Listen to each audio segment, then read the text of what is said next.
Podcast.ph can be downloaded for free on iTunes by typing Podcast.ph programs. You can also listen on Podomatic, Spreaker, Stitcher, Clamor, YouTube, and our official URL, Podcast.ph. Like and follow us on Facebook, Twitter, Instagram, and Google+. Podcast.ph, the most active and fastest growing podcast network in the Philippines. Can you adjust the frequency and volume a bit? Startups, originators, musika, kultura, the arts, politika, sports, news, technology, crime, tragedy, comedy, lahat ng makabuluhan. We are your independent podcast content creator, straight from the Philippine Islands. Mabuhay. You're listening to Podcast.ph. Podcast.ph presents Dreamscope with Benji Felipe. This is Benji Felipe and you are listening to Podcast.ph. My program is Dreamscope. Ang pagsilip sa inyo mga panaginip at pagbibigay gabay sa araw-araw nating pamumuhay sa pamamagitan ng linggo-linggong horoscope. You may also listen to other programs here on Podcast.ph. Martin's Man Cave, hosted by Martin Nandanar, where he documents life stories of key personalities. Catch up episodes of Real Crime and Real Ghost Hunt. Log on to www.podcast.ph or you can follow us here. www.facebook.com/podcast.ph or Instagram and Twitter @podcast.ph. Later in this program, we will hear our guru, Adam Reyes, to talk about daydreaming. Ano ba ito? To our understanding, a daydream is a visionary fantasy experience while awake. Wow! Sounds interesting, right? Nananaginip ng gising. Ito siguro yun. Pwede pala to. It is the result of the brain contemplating over important but not immediately relevant issues. It happens when one is in a situation where things do not pose interesting and or engaging problems. Tama, no? Parang tamang pa-relax lang. I'm sure Adam will give us more insight about this topic. Si Adam kasi isang profesor sa metaphysics at a paranormal investigator. He is the founder of V2 Project, a group responsible for verification and validation of paranormal anomalies reported to us. Nasabi kayo bigla na marinig siya. Wait for a while. Bibigay ko muna sa inyo. Let's hear first your horoscope, pampagana sa araw ninyo. Aries, March 21 hanggang April 20, hindi madaling matutupad ang pangako sa mga gawain sa unang bugso ng linggong ito. Baka pagmula ng hindi pagkakaunawaan ng mga deadline na sasablay. Kung nasa trabaho o negosyo, timbangin, alin ba mahalaga? Ang boss o ang customer o yung pansariling kapakanan mo lang? Magkakaroon ng magandang pagbabago sa kalagitnaan ng linggong ito para sa oportunidad na kumita. Pero ito'y kailangan pagsikapan. Asahan ang isang lumang isyong mauungkat na dapat tuluyan ng ibasura. Taurus, April 21 hanggang May 21, magiging problema ang labis na paghiling ng kapareha. Kapag may mga ganitong pangyayari, may posibilidad na may sigalot sa pag-ibig. May mga pagbabago namang magaganap. Pakiramdaman ang sasamahang kasosyo o katrabaho na may lubos na alam para makinabang ka rin. Huwag ka agad makipagsara ng anumang kasunduan sa panahong ito. Maghintay pa ng kaunting panahon. Kung may darating na kabiguan, may positibong masisilip ka naman. Kung tama ang diskarte, makakukuha ng promotion o dagdag na kita. Gemini, May 22 hanggang June 21, may mga panandali ang kawalan sa negosyo o trabaho. May mga chismis na hindi inaasahang paparating pala. Maging mahinahon lamang. Matutong magpasya ng tama para sa ikauunlad ng karir. Kung naghahanap ng trabaho, makatutulong ng malaki kung ang papasuking trabaho ay sa gobyerno o kaya ay papasukin mo ay may kinalaman sa ospital o yung sa paaralan. Kung darating ang pagsubok sa iyong katatagan, magagamit mo ang husay sa pagmamasid at malalampasan ang pagsubok. Cancer, June 22 hanggang July 22, Kung may trabaho o proyektong nagbabanta ng ilegal na problema, iwan mo na ito. Dapat mangibabaw ang isip kaysa puso sa ganitong sitwasyon. Huwag pang hinayangan ang mga oras na inilaan dyan. Hintayin ang grupo ng taong malaki ang magiging bahagi sa bago mong tagumpay.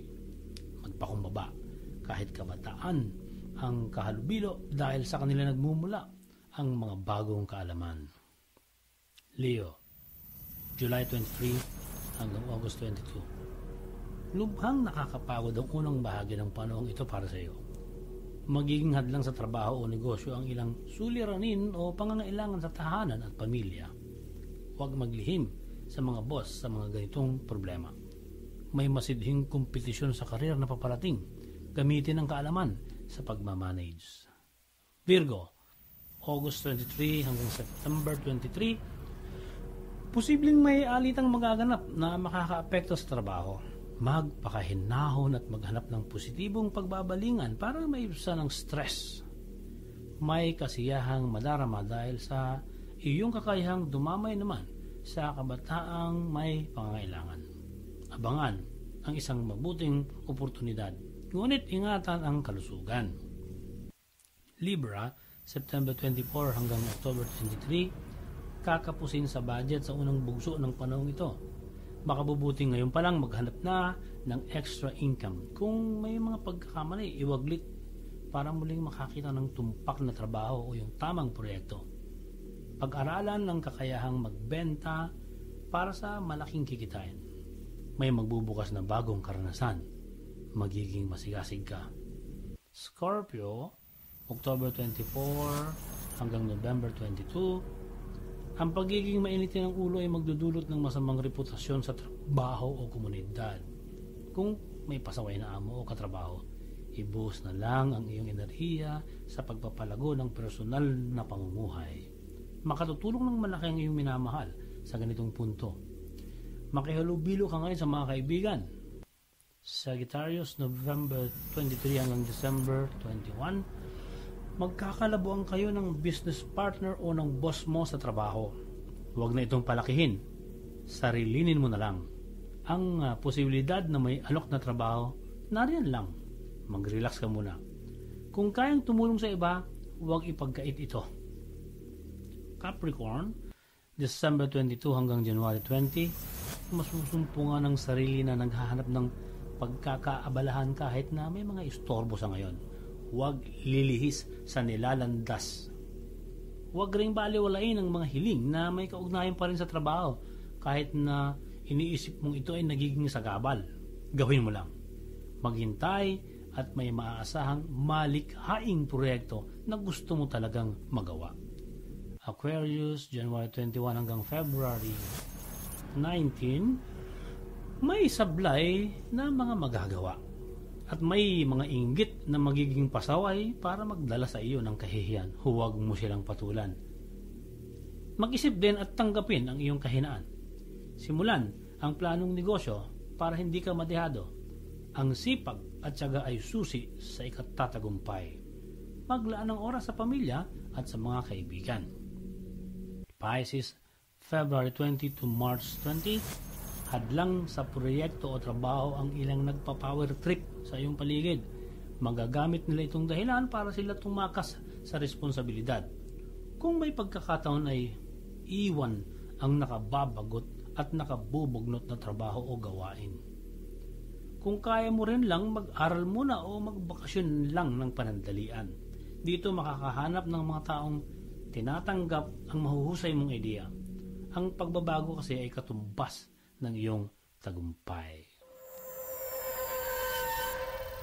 As we promised, Adam Reyes will discuss to us daydreaming. Ano ang kahulugan nito? Narito siya, tawagan natin.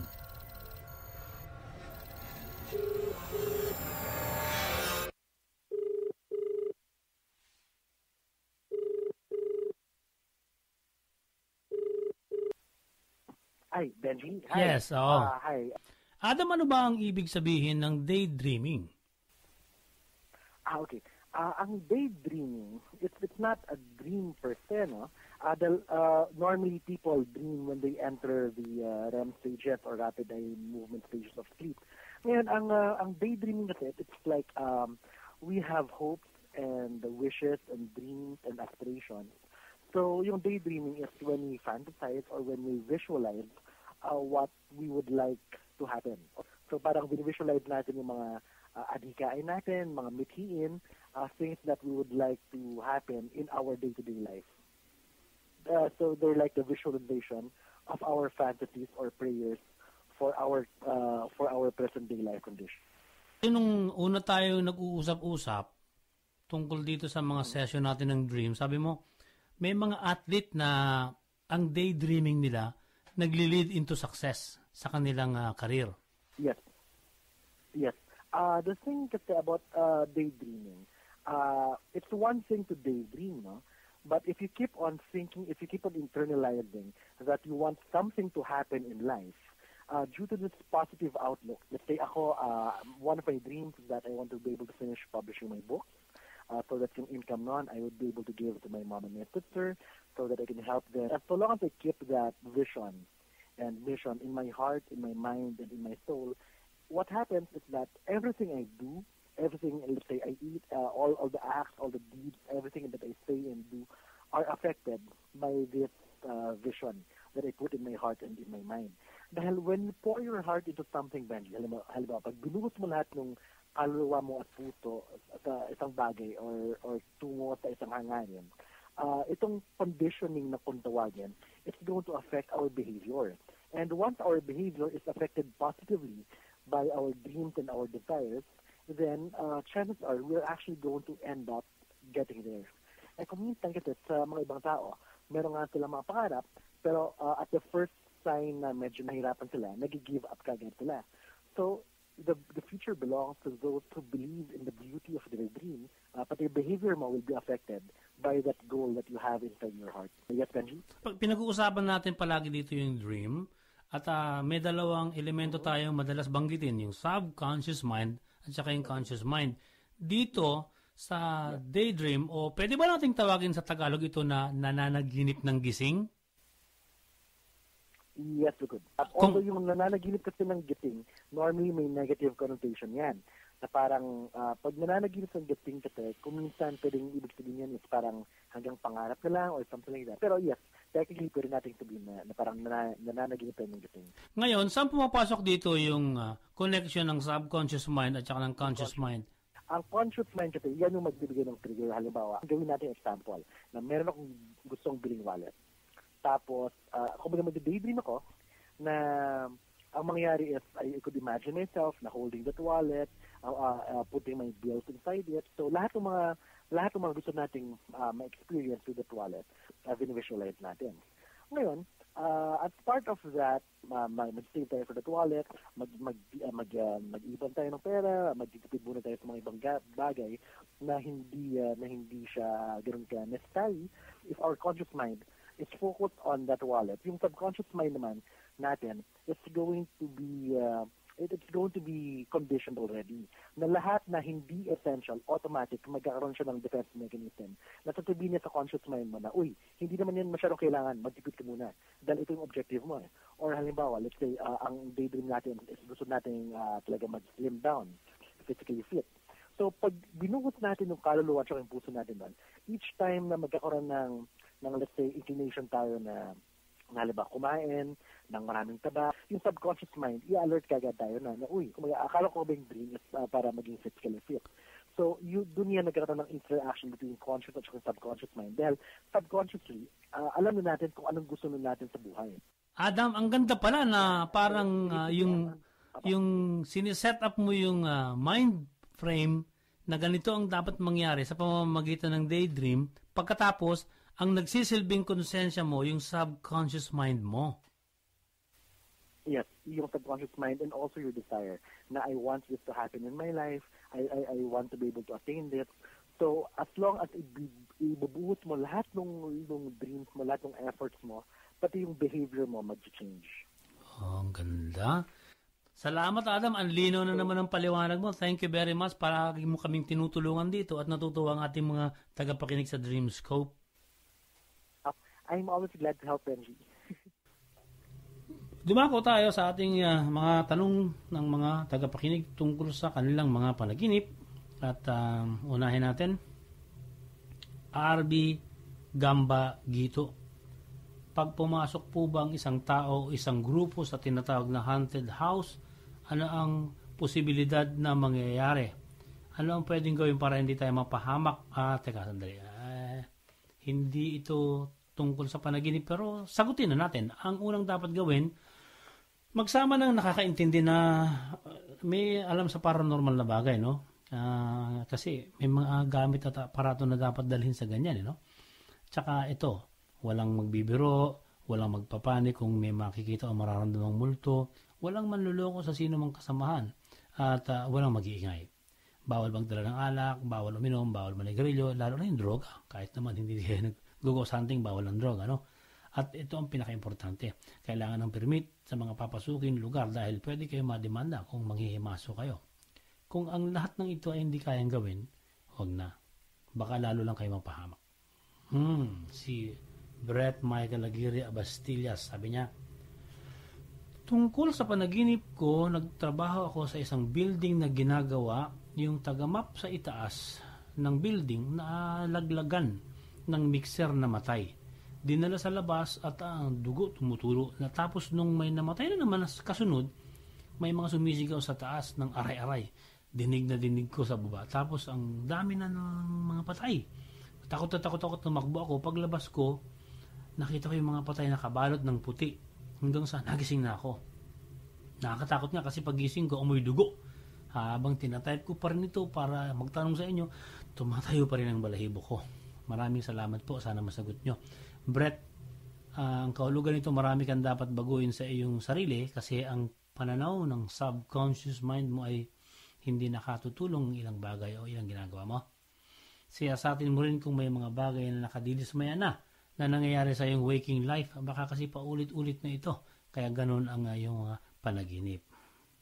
Sabi ni Ray Irving Bringas, Sir Benji, tatanong ko yung meaning ng panaginip ko na nagkatotoo po ang zombie apocalypse at tinahabol ako ng mga zombie. Pero ang ginagawa ko, tumatalon ako ng mataas papunta sa mga building. Ano ang meaning nito? More power sa programa ninyo. Ray, ang zombie na umahabol sa panaginip ay isa lang ang kahulugan. Marami kang stress sa buhay dahil hindi mo na kontrolado ang lahat na nagaganap sa iyong waking life. Kaya nararamdaman mo na rin na parang nanghihina ang loob mo. Kailangan dito medyo mag-relax at mag-isip para madiskartehan ng tama ang nangyayaring hindi mo na kayang kontrolin. Sabi ni Jules Dan Fernandez Hakutin, ano po ang ibig sabihin kapag nanaginip ka na mayroon kang katalik? Maraming salamat. Sana masagot nyo. Tatlo ang ibig sabihin niyan, Julia. Una, baka may partner ka pero hindi niya ginagawa ang nakakasatisfy sa iyo. Ikalawa, baka may kulang ka sa sexual experience na hinahanap mo at sinahanap na rin ito ng subconscious mind mo. Ikatlo, baka may pinapantasya kang makasex o may uri ka ng sexual fantasy na gusto mong matikman. Pero baka nahihiya ka. O kung meron kang pinapantasyang makasex, baka naman hanggang pangarap lang ito. Pag-aralan mo kung alin dito, Julie, ang sagot. Sabi ni Renier Nazarita Tampinko, good evening, gusto kong malaman ang tungkol sa panaginip ko. Binaril ako sa ulo. Nung dinala ako sa ospital, nabuhay naman ako. Sana po ay masagot ninyo. Maraming salamat sa programa ninyo at lagi po kaming nakikinig. Ren, baka may kaalitan ka o baka mayroong galit sa'yo na dapat mong matuklasan. Ang isa pang kahulugan kasi nito, no, may naninira sa'yo ng talikuran. Pwedeng alam mo na may ninira sa'yo, nagbabakbite, pero wala ka namang magawa. Parang ganun yun. Pag-aralan mo, ha?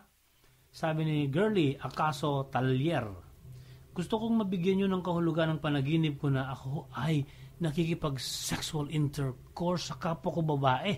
Ano ang kahulugan nito?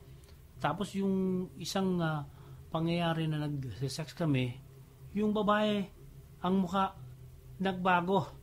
naging zombie. At meron siyang asawa, hinigup niya ng buo ang kanyang asawang lalaki. God bless and thank you. Girly, ang pakikipagtalik mo sa kapwa babae ay nagsasabi na sabi ng subconscious mind mo may mga bagay na tanggap mo na sa iyong waking life. Pwedeng ito ay negatibo, pero maluwag na sa loob mo na tinanggap. Pwede rin ito ay positibo at masaya ka. Ibig sabihin din, nagagandahan ang sarili mo sa mga pangyayari kahit may negative na mga bagay. Yun.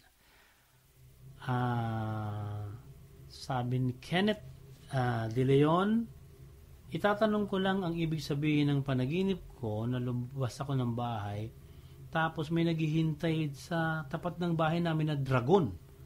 Pinasakay ako ng dragon sa kanyang likod, lumipad siya. Lahat ng tao nakatingin habang lumilipad yung dragon. Dinala ako sa matalik kong kaibigan. Pagbaba namin, hinamon ako ng kaibigan ko ng suntukan. Nagsuntukan kami pero hindi naman kami nagkakatamaan. Ano kaya ang ibig sabihin nun? Palagi kong napapanaginipan yung dragon 3 times na, sabi niya Kenneth ng Dasmariñas, Cavite. Kenneth, mataas ang iyong mga ambisyon at malakas ang iyong personalidad pero may mga pagkakataong hindi ka na basta nauunawaan ng ibang tao kasi. No? May tendency rin na lumalampas ka sa dapat mong kalagyan. Dala siguro ng iyong mga hangarin sa buhay, nakikarried away ka. Pag-isipan mo ang mga bagay na ito, ha? Sabi ni Glenn Alabido, asko lang, ang panaginip ko na bumaba si Jesus sa lugar namin. Tapos, umakyat daw ako sa langit, kumapit ako sa paan niya, tapos parang sinabi ko sa kanya na gusto kong sumama. Tapos nagsalita siya, sabi niya, huwag muna. Tapos nagising na po ako. Ay, maganda ang panaginip ni Glenn. Ibig sabihin kasi, magtatagumpay ka sa mga pangarap mo